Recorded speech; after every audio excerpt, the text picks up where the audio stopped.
direktahan, walang kasinungalingan, serbisyong totoo lang. Saksihan! Preso sa Ilocos Norte namatay matapos ma-heat stroke. Ilang hayop nangangamatay na rin daw dahil sa matinding summer heat.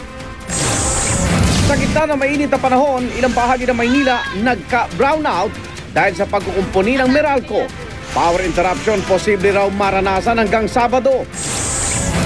Kapisperas ng kanyang ika-75 karawan, dating Pangulong Joseph Estrada naglibot at namigay ng pagkain sa ilang lugar sa Maynila. Sa showbiz saksi, rivalry ni Nora Honor at Vilma Santos nabuhay na naman. Star for all seasons, iminungkahing gawin ding national artist. Armina, itinimanda ang sariling kapatid na si Christine Reyes. At pag-imbento ng bagong kahulugan sa mga salitang Ingles ng mga Pinoy. Trending sa Twitter.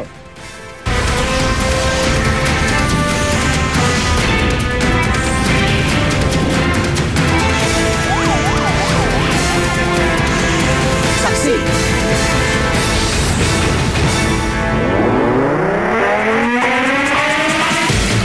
Sumabay sa napakainit na panahon ang brownout sa ilang lugar sa Maynila dahil sa maintenance work ng Meralco. Ang nakaschedule na brownout mararanasan daw hanggang sa Sabado. Saksi si Bernadette Reyes. Kalbaryo para sa mga residente mula Solano Street hanggang Menjola sa Maynila ang init ng panahon kaninang hapon. Ang ventilador na pamawi sana sa init hindi mapagana. Paano kasi alas 3 ng hapon sa gitna ng tirik ng araw, nagka-brown out? Nawawala ng customer dito sa shop. Yun. Walang kuryente. Mainit saka kulang income.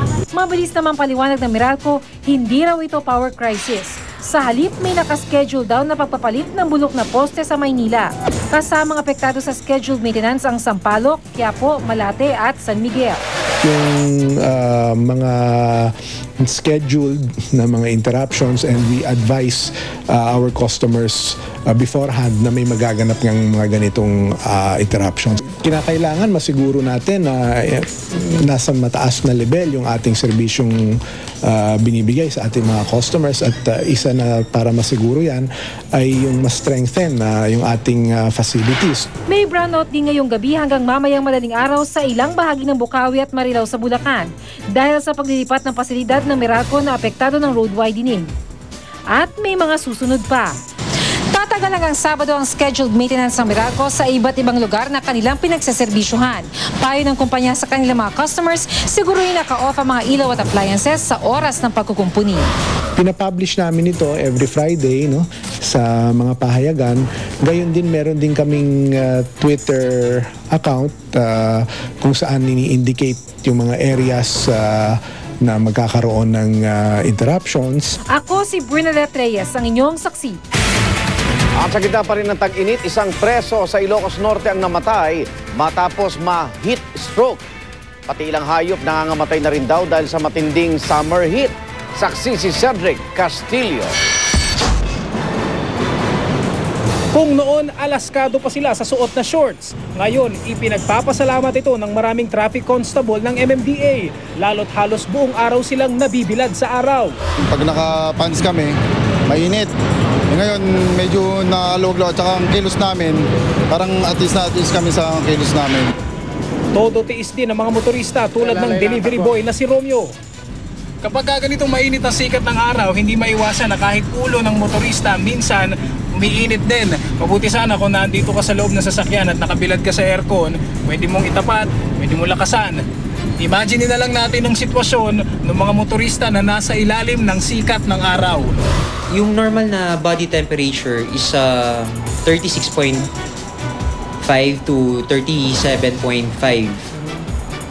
Anything above 37.7 is with fever or may lagnat na tinatawag natin na lagnat. Pero during heat stroke, yung temperature rises to above 41 degrees na Celsius. Kaya naman bago tumulak sa kalsada, kinuna namin ang temperatura si Romeo. 36.3 degrees Celsius o normal pa naman. Pero kasunod lang ng 30 minutong pagbuntot namin sa kanyang pagde-deliver, tumaas ng 0.5 degrees Celsius ang temperatura ng kanyang katawan. Kahit mga kung kaya ko, mga 1 oras. Kaya mo mga 1 oras? Pagka gano'n, anong pakiramdam mo sa katawan mo nun? Ganun rin sir, nakakawaw talaga. Nakakatulong kasi nakatanggalan yung init sa katawan. Pero lalong malala ang sinapit ng 52 anyos na preso ng Ilocos Norte Provincial Jail na si Ricardo de la Cruz na pumanaw matapos ma-heat stroke. Umabot sa 300/160 ang kanyang blood pressure. Pero hindi lang tao ang napeperwisyo sa init. Ayon sa National Meat Inspection Service, marami na rin daw namamatay na hayop. Kaya naman nagbabala ito sa pagkalat ng botsa tulad ng nasamsam sa Paco Market sa Maynila. Pumapalo na sa 34 degrees Celsius ang temperatura nitong mga nakaraang araw. Pero wala pa namang indikasyon ng heatwave ayon sa Pag-asa. Ayon ng mga espesyalista sa publiko, Kailangan meron silang mga protective gears na sombrero, helmet, especially mayroon silang baong tubig. At as much as possible, malamig na tubig. Ako si Cedric Castillo, ang inyong saksi.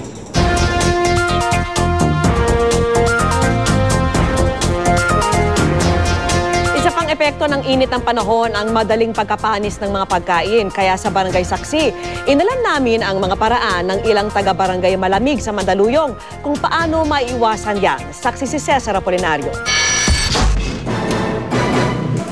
Ang pag-iinit sa mga pagkaing inihahain natin sa hapagkainan nakakatulong daw para masigurong ligtas pa rin kainin ng mga inuulit na ulam. Pero ang init na hatid ng summer, kabaligtaran daw ang epekto sa mga itinitindang pagkain. Gaya halimbawa sa mga karinderya.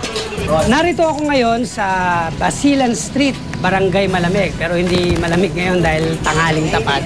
Ngayon yung oras na talagang maraming kumakain sa mga karinderya rito dahil malapit lang yung eskwelahan. Gaya ni Miss na ang kinakain pa yung madaling mapanis. Ano yan tawag dyan? Bicol Express. Yan yung paborito mo talaga. Ni minsan hindi pa sumakit ang tiyan mo pag kumakain. Sa iba, paano pag kumakain ka, inaamoy mo ba muna kung baka panis na? Hindi po kasi alam ko naman po hindi panis na. Sigurado na kayo dito. Paano ho nyo ginagawa para hindi mapanis yung mga ulam? Iluluto mo maigi para bago mo lagyan ng gata, lulutuin mo muna maigi. Ano ho yung mas mabilis na mapanis? Yung may mga sarsanaan, wala yan mga sarsyado. Ay, may kamatis. Sa katabing tindahan, masarsarin ang karamihan sa itinitindang ulam. Ito raw kasi ang tinatangkilik ng mga customer. Manang ano to? Menudo, kaldereta. Tapos, and another gata, Madali mang mapanis, mabenta rin daw ang mga pagkaing may sahog na kamatis at iba pang tomato products tulad ng ketchup at tomato sauce. Gayon din yung mga may halong gata, gatas, itlog at mayonnaise. Pero may epektibong iwas panis naman daw, malinis na preparasyon at maingat at wastong pagluluto. Higit sa lahat, off-limits ang sinag ng araw sa mga nakatiwangwang na paninda. O pag tanghali, iniinit namin to para hindi mapanis. Kasi pag hindi mo ininit, sigurado panis. Yung mga pagkain, may mga certain temperatures na mamimaintain para maganda ang kanilang na maayos ang pagkakaluto, maayos ang pagkaka-prepare. Dapat at a certain temperature. Mas maganda siguro kung magpe-prepare tayo ng mga pagkain yung enough lang para hindi na tayo magtitira pa. Dapat ding mag-ingat sa panis ang mga isahan lang kung magluto para makatipid. Tulad ni Vicky na pareho na ang ulam sa pananghalian at hapunan. Ganun ang ginagawa namin para medyo tipid. Yung pag nagluluto ako sa tanghali, diretso na ng hapunan namin. Tapos sa gabi, pinakukuluan ko na lang. Kung dito may iwasan, tip ng mga eksperto, tiyaking walang kakaibang amoy o may namuong bula sa mga pagkain bago kainin ang inuulit na ulam. Kung duda, itapon na lang daw ito, kaysa naman masakripisyo ang sikmura. Cesar Apolinario ang inyong saksi. Sa ibang balita, nasa consultation stage pa lang ang petisyon para po sa 70 pisong across-the-board wage hike sa Metro Manila ng TUCP. Sa takbo ng diskusyon, lumalabas na malabong aprubahan ang petisyon kahit papalapit na ang Labor Day. Saksi si Marisol Abduraman. Wala na lang 2 linggo bagong araw na mamanggagawa. Pero hanggang ngayon, nasa consultation stage pa rin ng NCR Wage Board ang petisyon para sa 70 pisong across-the-board wage hike na inihain ng Trade Union Congress of the Philippines noong March 10. Ay sobrang na sa paghihigpit na sinturon, baka sumabog na po ang aming tiyan sa paghihigpit. kapos na po talaga ang sinisweldo namin. Sumasapat pa ba ang sahod na tinatanggap ng mga manggagawa sa Metro Manila? Pero sa takbo ng diskusyon sa Wage Board ng Metro Manila, lumalabas na malabong aprubahan ang petisyon. It will result into either high inflation, and high inflation will result into unemployment. Dahil bakit? Halimbawa, minandate natin yan. Ganun kalaki yung gagastusin as an overhead outlay ng mga employers. What they will do as a normal defense mechanism, self-preservation, is they will downsize their operation in order to pay them. May mga employer na tanggap daw na kailangan taasan ang sahod, pero di matiyak kung magkano ang kaya nilang ibigay. Hindi naman po pwedeng para lang mabuhay yung isa, kailangang patayin yung ating partner. Maaaring magbigay pero barya lamang po ibibigay ng kapitalista. Bukod sa mismong halaga, kailangan pang alamin kung may maituturing ng supervening condition o sapat na dahilan para sa dagdag sahod.